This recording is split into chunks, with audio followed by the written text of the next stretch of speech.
This is a 2011 Jeep Liberty. There's a 3.7 in it. It's got 55,000 miles on it for transmission fluid maintenance.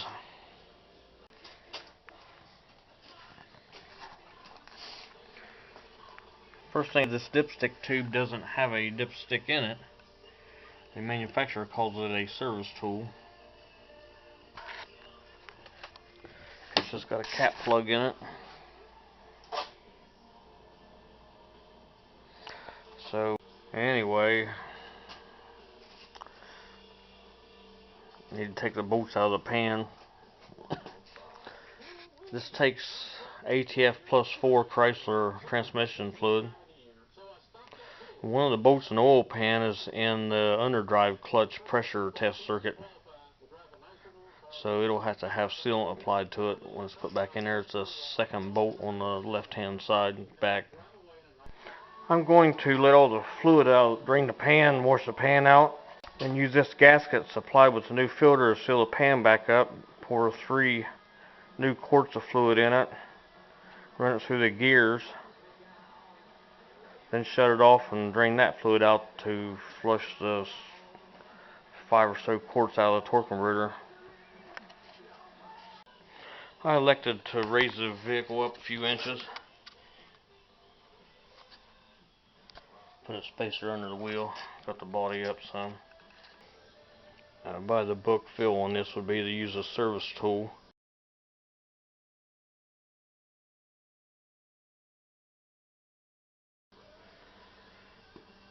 And use a scan tool, check the temperature of the transmission and compare it to a chart. I'm going to start taking the bolts over on this side since the Jeep's kind of tilted that away. And I'm on this side, so hopefully the fluid will start coming out along the passenger side first. Work my way from this corner to this corner.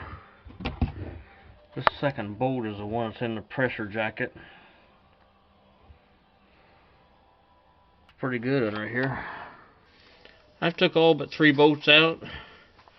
The driver's side rear corner one, the driver's side front corner one, and front middle one.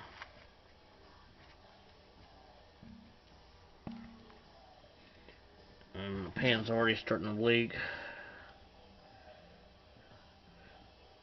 Those bolts are loose, but not more than an 1/8 inch gap underneath the heads of them, so that the pan won't drop too quick and send fluid flying.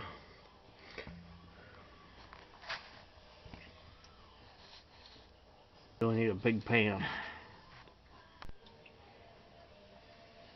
Alright, it's down.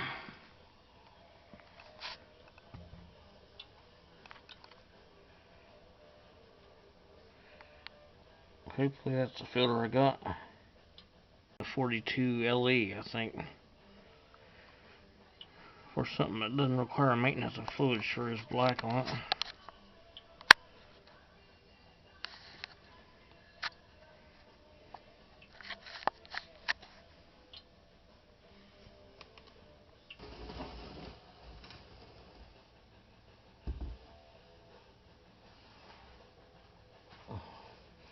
Just remember how your pan come off of there. This circle was to the rear on the driver's side, plus this flat place on the corner of the pan is on the driver's side rear. Have you plenty of rags under there, just in case.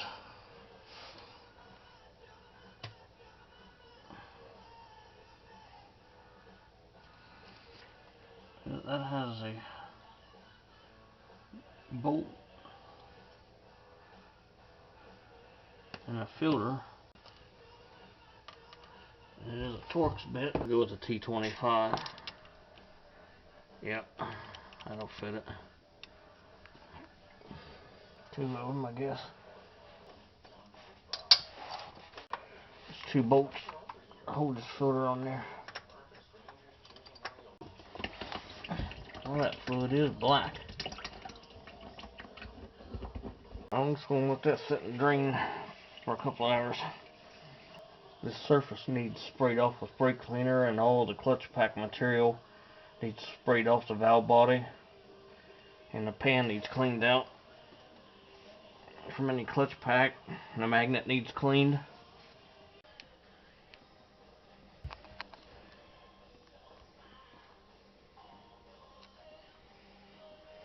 Let's see what's in the pan.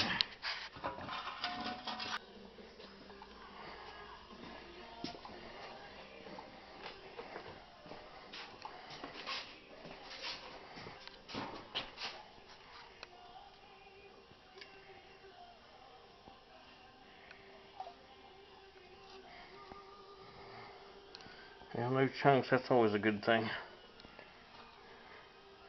For the owner, anyway. The magnet has some fuzz on it. Just about 50,000 miles worth, I guess. Alright, I'll get that cleaned up.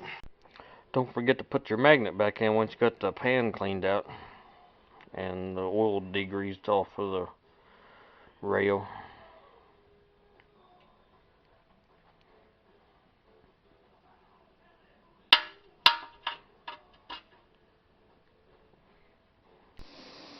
Don't forget to install your O-ring in the new filter. Put some tranny fluid on the outside of it. Just slip it up in there. Then tighten these valve body bolts to 44 inch-pounds.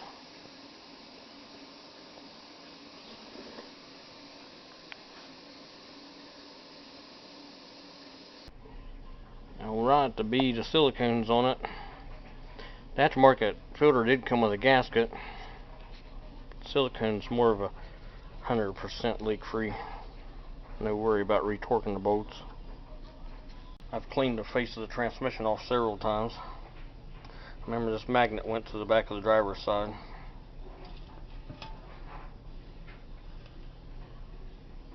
The filter's actually kind of sloped like this pan is. It's been dripping for 6 hours.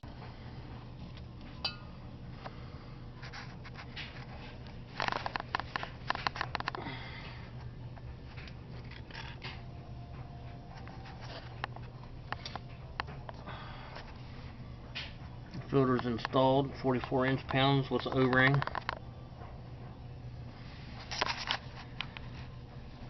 Clean this surface off again. This bolt right here needs some sealant put on it, but not on the end of the threads. All the transmission bolts have been cleaned off with brake cleaner too. Get the tranny fluid off of them. Now I've just got the pan up there enough for the silicone to contact it. I haven't squished it out, so I'm gonna leave this hole open. I really don't want silicone on the end of this bolt going up into that pressure jacket.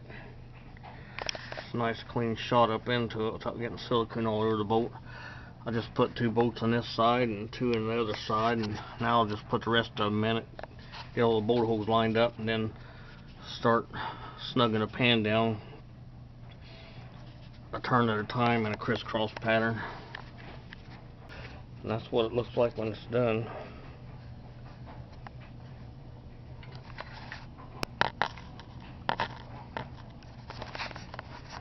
Even with the scabby rust on the pan.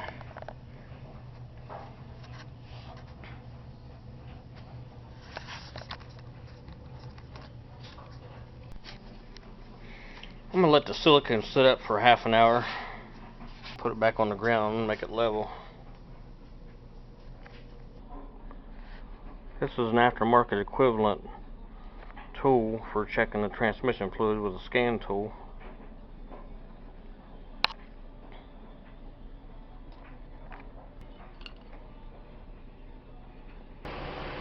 Okay, I've put 4 quarts in it. Service tool in there and see where we're at. I'm going to put another half quart in it.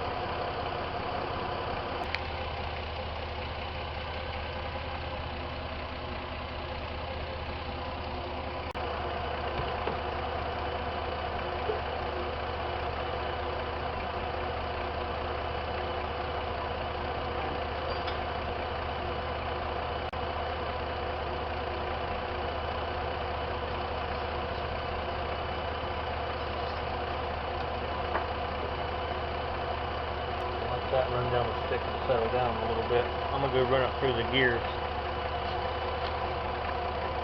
Reverse, neutral, drive, second, first, and then back up. Neutral. Looks like the total fill in the system was below 6 quarts.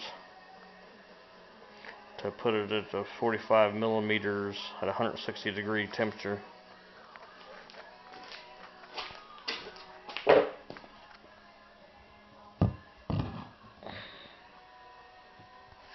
Fluid was black. I took a sample of the fluid to see how clean it was. It's not spectacular, but it's a lot better than it was. And I thought, well, I'll get a sample of fluid with this vacuum pump. I shoved this flexible line down the dipstick and pulled some of the fluid up. I took an infrared tester and measured the temperature of the fluid was 160 degrees. It was within a few degrees of the scan tool. And I thought that'd be a fast way to check the fluid temperature and then look at a graph or chart that shows for 160, 45 millimeters is ideal, is the target fill, plus or minus 6 millimeters or so, 7. So that's where it's sitting at, 45 millimeters at 160 degrees. You can use a 30-inch long piece of 1/8-inch steel cable with masking tape wrapped around it real tight and measure the height of the fluid after you measure the fluid temperature. Measure the height of the fluid that shows up on the masking tape in millimeters.